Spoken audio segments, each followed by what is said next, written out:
ოდესმე გიგრძნიათ, აი მზარდი შფოთვა მომავლის მიმართ, როგორ არა? ისეთი განცდა, რომ სამყარო იცვლება ჩვენს თვალწინ. თან ისე სწრაფად, რომ ბოლომდე ვერც ვიაზრებთ რა ხდება სინამდვილეში. კი, და დღეს სწორედ ამ შიშებს მგონი პირდაპირ უნდა შევხედოთ. ზუსტად, ვცადოთ გავაანალიზოთ თუ საით მივდივართ რეალურად. საინტერესოა, საიდან დავიწყოთ? მოდი ყველაზე, ესე ვთქვათ, მიმზიდველი იდეით. იმ უტოპიით, რომელიც ბევრს ალბათ ოცნებად მიაჩნია. აჰა. წარმოიდგინე მომავალი, სადაც ხელოვნური ინტელექტი, რობოტები ყველაფერს აკეთებენ. ყველა რთულ და მოსაწყენ საქმეს. კი, ყველაფერს. ჩვენ კი ვიღებთ უნივერსალურ საბაზისო შემოსავალს, UBS. საკმარის კომფორტული ცხოვრებისთვის. ხო, და გრჩება უამრავი თავისუფალი დრო, ხელოვნებისთვის, ფილოსოფიოსთვის, ოჯახისთვის, ოცნებას გავს არა. ერთი შეხედვით კი, მაგრამ რასაც შენ უტოპიას ეძახი, შეიძლება კაცობრიობის ისტორიაში ყველაზე დახვეწილი ციხე აღმოჩნდეს. ციხე ეს ცოტა. მოდი, მეორე მხრიდან შევხედოთ.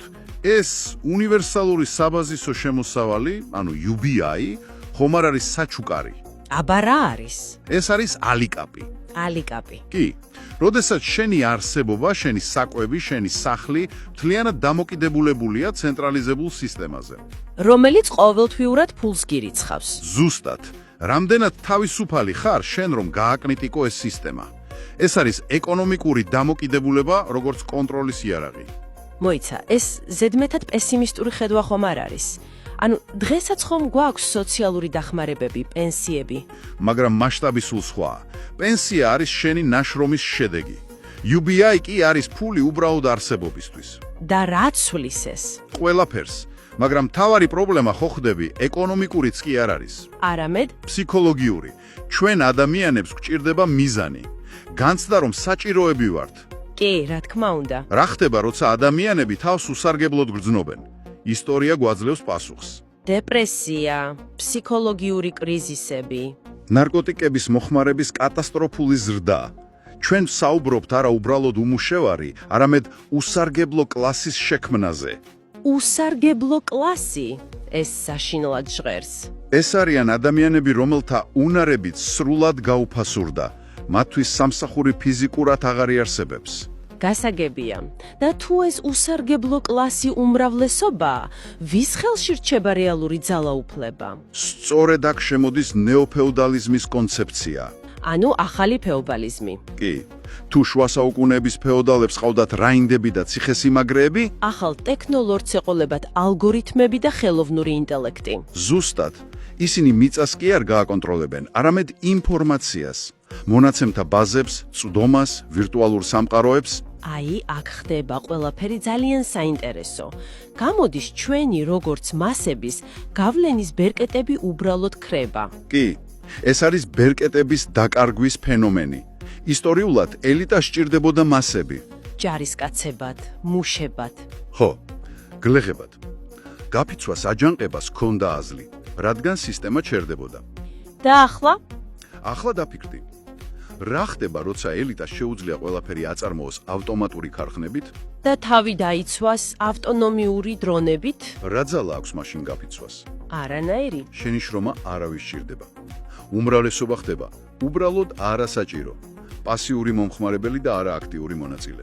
და ამ არასაჭირო მასის სამართავად საჭიროა ინსტრუმენტი, ხო? რა თქმა უნდა. და აი აქ მივდივართ დისკუსიის კულმინაციამდე. ანუ ტოტალური კონტროლის კონკრეტულ ინსტრუმენტებამდე. დავიწყოთ ფულით. ფულით. კი. ცენტრალური ბანკის ციფრული ვალუტები, CBDC. ერთი წამით, რომ ავხსნათ, რითგან სხვავდება ეს ჩვეულებრივი ინტერნეტ ბანკისგან? ჩემი ფული ხომ ისედაც ციფრულად არის ანგარიშზე? ძალიან კარგი კითხვაა. მთავარი განსხვავება ცენტრალიზაცია. დღეს შენ და ცენტრალურ ბანკს შორის დგას კომერციული ბანკი, შუამავალი. გასაგებია. CBDC-ის შემთხვევაში ეს შუამავალი ქრება.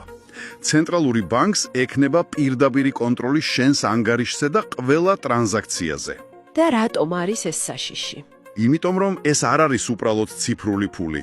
ეს არის პროგრამირებადი ფული. პროგრამირებადი, ანუ მარტივად რომ ვთქვათ, ჩემს საფულეში არსებულ 10 ლარიან შეიძლება ქონდეს წესები. ზუსტად, შეიძლება ეწეროს, რომ მისი დახარჯვა მხოლოდ 2 შაბათამდე შეგიძლია. ან მხოლოდ საკვებზე. კი. ან მთავრობას შეუძლია უბრალოდ გამოგირთოს ფული თუ სოციალურ ქსელში რამე არასწორს დაწერს. კოშმარია. მათ შეუძლია დააწესონ ლიმიტი თვეში რამდენი ხორცი იყიდო კლიმატის ცვლილებასთან ბრძოლის საბაბით. ან დაუწესონ ფულს ვადის გასვლის თარიღი, რომ დაგრობების ნაცვლად აუცილებლად დახარჯო. ეს არის აბსოლუტური კონტროლი შენს ეკონომიკურ ცხოვრებაზე. ეს ციფრული გულაგის დასაწყისია. მესმის არგუმენტი, მაგრამ ეს ხომ ცოტა პარანოიდულად ჟღერს.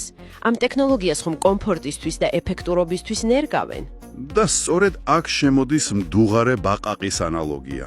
აჰა, ბაყაყს მდუღარე წყალში თუ ჩააგდებ, ამოხდება. რა თქმა უნდა. მაგრამ თუ ცივ წყალში ჩასვამ და წყალს ნელ-ნელა თანდათან გააცხელებ. ვერ იგრძნობს საფრთხეს და მოიხარშება. ჩვენ ვართ ეს ბაყაყი. არავინ შემოგთავაზებს ამ სისტემას პირდაპირ როგორც კონტროლის მექანიზმს. შემოგთავაზებენ როგორც უფრო მოსახერხებელ და უსაფრთხო საშუალებას. კი. ჩვენ კი ვთმობთ პრივატულობას უკეთესი ნავიგაციისთვის. უშვებთ ჭკვიან ასისტენტებს ჩვენ სახლებში თითეული ნაბიჯი ლოგიკურია. და როცა მივხვდებით, რომ თავისუფლება დავკარგეთ და ციფრულ გალიაში ვსხედვართ, უკვე გვიანი იქნება. წყალი ადუღებული იქნება. ეს პირდაპირ მაკავშირებს იმ ცნობილ ფრაზასთან. შენ არაფერი გექნებო და ბედნიერი იქნები. ხო, ეს არის საბოლოო მიზანი. ანუ მივდივართ ცხოვრების სააბონენტო მოდელზე, სადაც არაფერს ვფლობთ. ეს ტენდენცია უკვე სახეზეა. საკუთრებიდან წრდომაზე გადასვლა. ერთი შეხედვით კომფორტულია. მაგრამ სინამდვილეში ეს უსაფრთხოების დაკარგვაა. თუ არაფერს ფლობ, ყველაფრის წართმევა ერთი ღილაკის დაჭერით შეიძლება. მანქანას თუ ფლობ შენია. თუ გამოწერილი გაქვს, კომპანიას შეუძლია ნებისმიერ დროს გაგითიშოს წდომა. ეს ქმნის ორ კლასს. 1%-ს, რომელიც რეალურად ფლობს აქტივებს სერვერებს, ინფრასტრუქტურას და 9-19%-ს, რომელიც უბრალოდ დროებითი მომხმარებელია, სრულად დამოკიდებული. მოდი შევაჯამოთ ეს სურათი, რომელიც იხატება. მართლა მძიმეა. სურათი ასეთია: კაცობრიობის უზარმაზარი ეკონომიკურად უსარგებლო ნაწილი. რომელსაც მართავენ UBI-ით, რომ ბუნტი არ მოაწყონ. კი, ამავდროულად ართობენ ვირტუალური რეალობითა და გაუთავებელი ციფრული კონტენტით. ციფრული მოჩვენებები მეტავერსში. ზუსტად, რომლებსაც რეალურ სამყაროზე არანაირი გავლენა არ აქვთ და ამ ყველაფერს ზემოდან აკონტროლებენ პროგრამირებადი ფულით. ეს არის სრულიად დეხუმანიზებული საზოგადოება. პურისა და სანახაობის საბოლოო ტექნოლოგიური ფორმა.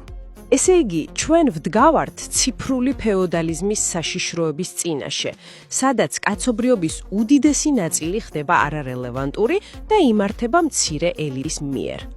მცირე ელიტის, რომელსაც ღმერთის მსგავსი ტექნოლოგიური ძალაუფლება აქვს. საშინელი პერსპექტივაა. მაგრამ ყველაზე საშიში კითხვა ჯერ არ დაგვისვამს. კიდევ არის რამე? ჩვენ აქამდე ვსაუბრობდით ადამიანებზე, რომლებიც იყენებენ ტექნოლოგიას. ხო, მაგრამ რა ხდება, როცა ტექნოლოგია თავად ხდება მოქმედი პირი? ანუ ხელოვნური ინტელექტი? კი.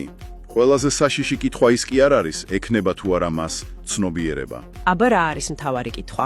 მთავარი კითხვაა, რა მოუნდება არაადამიანურ სუპერინტელექტს? რას გულისხმობ? ჩვენ ვქმნით იმას, რაც ბოლომდე არ გვესმის.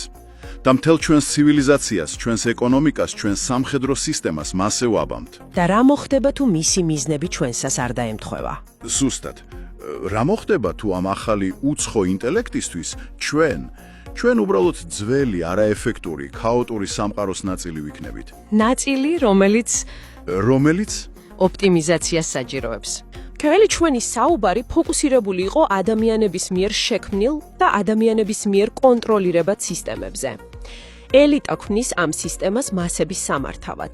მაგრამ რა მოხდება მაშინ, როცა ამ სისტემის მმართველი გახდება სრულად ავტონომიური ხელოვნური ინტელექტი, რომლის ლოგიკა და მიზნები შეიძლება ბოლომდე არც გვესმოდეს?